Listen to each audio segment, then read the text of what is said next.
Untuk perkembangan dari Sabah petang ini, kita bersama Anisia Dowles. Antara fokus sambutan Hari Radio Sedunia di Tawau meriah. Terus dengan laporannya. Silakan, Ann. Ya, sahih. Sambutan Hari Radio Sedunia RTM Sabah Yok Kasih Riuh menjadi platform memperkukuh hubungan kerjasama 5 stesen radio dengan satu tekad dan matlamat untuk menyebar luas maklumat dan agenda nasional. Perkembangan lanjut kita terus bersama Asmah di Tawau. Silakan, Asmah.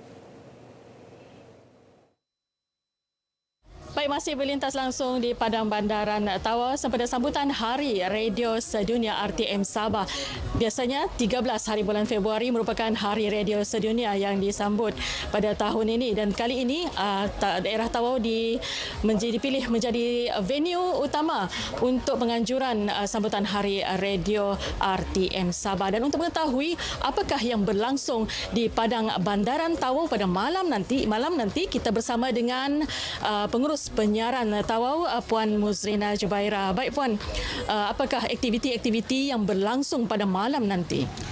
Baik Asma, untuk malam ini kita akan adakan showcase Yok Kasih Riuh sempena Hari Radio Sedunia 2024 RTM Sabah, dan kita ada persembahan daripada artis-artis tempatan dan juga artis terkenal Rahmat Mega, dan kita ada persembahan daripada penyampai-penyampai daripada 5 stesen iaitu Sabah FM, Sabah VFM, Keningau FM, Sandakan FM dan juga Tawau FM. Itu antara pengisian yang malam ni. Baik, nampaknya ada lagi difahamkan esok ada program rakaman dan juga penyampai-penyampai stesen radio di Sabah ini akan bersiaran pula di Konti Tawau FM. Ya, betul. Esok kita akan ada penyampai-penyampai daripada stesen lain yang akan datang ke stesen Tawau FM, dan kita juga ada lagi satu program iaitu bersama dengan APMM di perairan Tawau Indonesia. So esok kita ada 2 program, kita bahagikan kepada 2, setengah daripada penyampai ke stesen Tawau dan setengah lagi ke kapal APMM. Baik, terima kasih.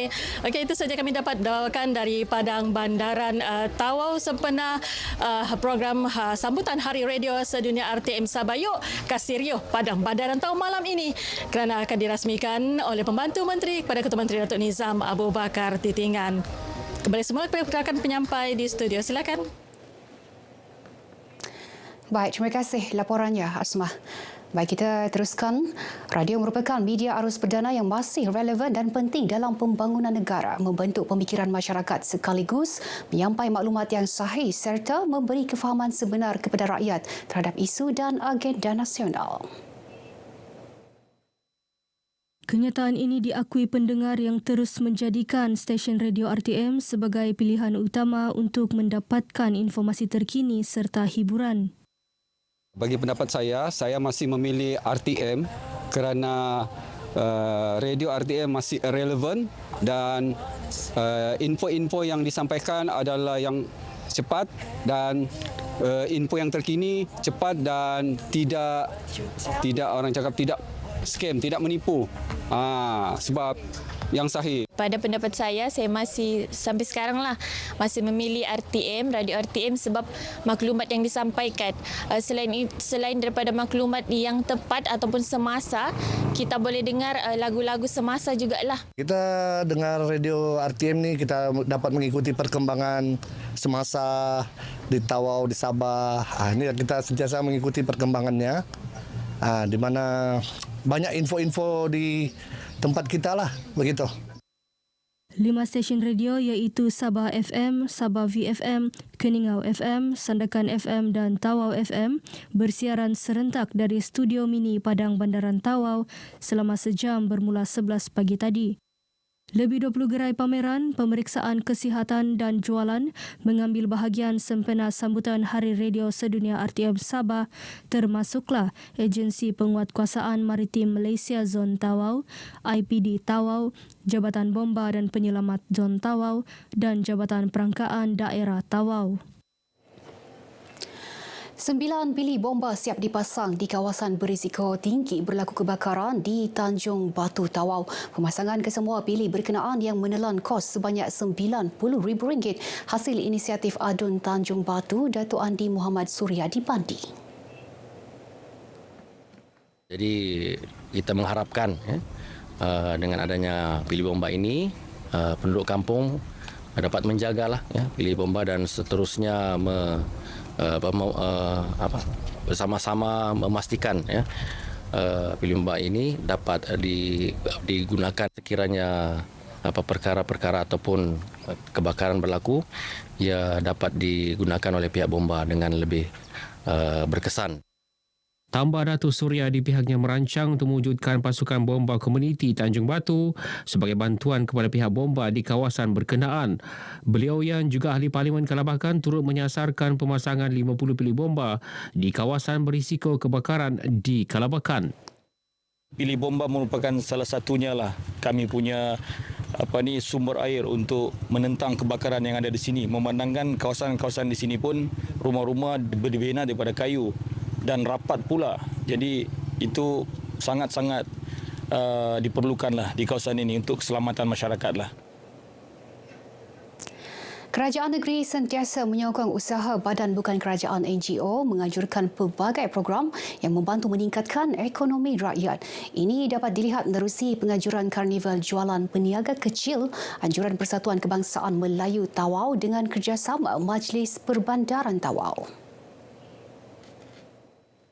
Pembantu Menteri kepada Ketua Menteri Datuk Nizam Abu Bakar Titinga berkata, menerusi karnival ini, penjajah kecil diberi peluang berniaga untuk menjana pendapatan.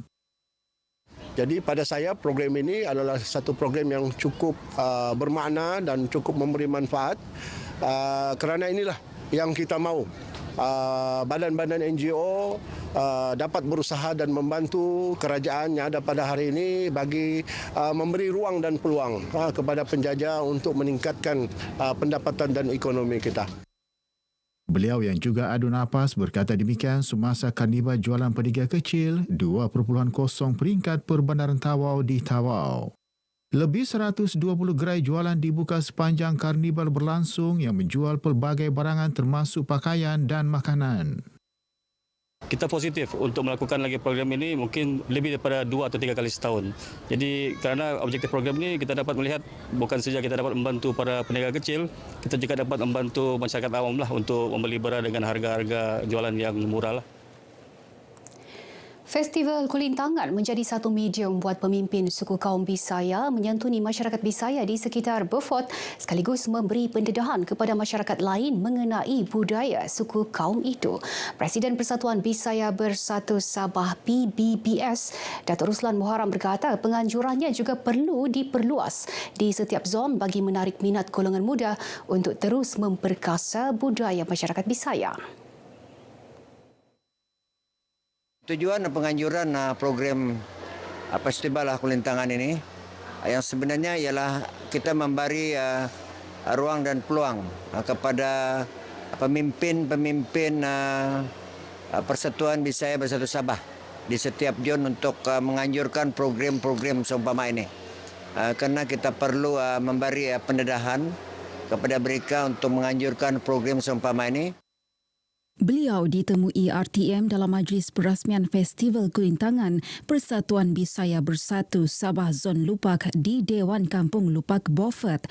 Pelbagai aktiviti menarik berlangsung sepanjang festival 2 hari ini, antaranya pertandingan kulintangan, pertandingan gayat Bisaya dan pertandingan pakaian tradisi Bisaya kategori kanak-kanak. Penganjuran kali ini juga berjaya mengumpul dana sebanyak RM7,000 yang disumbangkan oleh ahli persatuan untuk pelaksanaan pelbagai aktiviti. Baik, sekian perkongsian dari negeri di bawah Bayu. Terus ikuti berita wilayah untuk lebih banyak perkembangan semasa dalam negara. Dari sungai hingga ke segara Palestin, pasti merdeka. Silakan, Zahir. Baik, terima kasih.